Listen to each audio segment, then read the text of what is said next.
You know, I really do enjoy traveling. This past year or so has been tough for so many of us, and as travel opens back up, I am so thankful for the opportunity to explore again.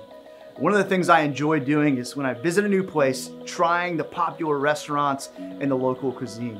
It doesn't matter what it is, if it's food and it's good, I'm game. So when it comes to choosing a restaurant, I do a little research in advance. TripAdvisor is my friend, or I get some recommendations from someone who knows me and has actually been there. After all, I've traveled all the way there. I want to make sure the food is worth the trip.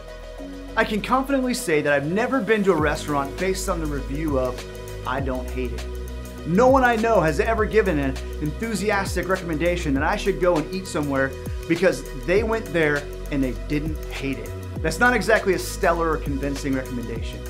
But I want to issue a challenge today, because I think there are areas of our lives, specifically some of our relationships, that would earn a less than stellar review. Relationships where we're settling, allowing a "I don't hate them" to be good enough. In one of Jesus' most popular teachings, the Sermon on the Mount, he talks about leveling up in all of our relationships, especially the more challenging ones. In Matthew 5, beginning at verse 43, Jesus says, "Your ancestors have also been taught, love your neighbors and hate the ones who hate you. However, I say to you, love your enemy, bless the one who curses you, do something wonderful for the one who hates you, and respond to the very ones who persecute you by praying for them. For that will reveal your identity as children of your heavenly Father." Is Jesus serious in this moment? That seems like a big ask. Sometimes it feels like a win just to find middle ground with people I struggle with in relationships. I may not love my enemies, but at least I don't hate them. Maybe if Jesus knew who my enemies were, he would just make an exception. But catch this. I think what Jesus doesn't say here is just as important as what he does say. Notice that he doesn't say, "Don't have enemies." Jesus understood we'll have enemies, and yet he still calls us to respond to them with love. I think Jesus is really intentional here. He also doesn't say, "Don't hate your enemy," or "only love your enemy if."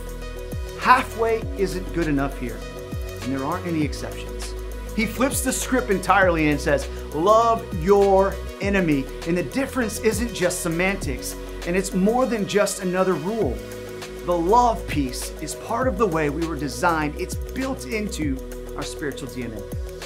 If you got this love thing down, that's great. Help bring someone else along. But for the rest of us, I want you to think of a relationship you're struggling with. Start there, extend a little love, and see what comes next. There's no step that is too small to take. God's kingdom is built one relationship at a time. And I want you to be encouraged through this, not because investing in tough relationships will be easy, but because it will be worth it. In the end, you won't hate it, and you might even love it. Thanks so much for tuning in to Thought in 3. If you enjoyed this content, make sure you subscribe, like, and hit that notification bell to stay up to date with everything happening at The Journey.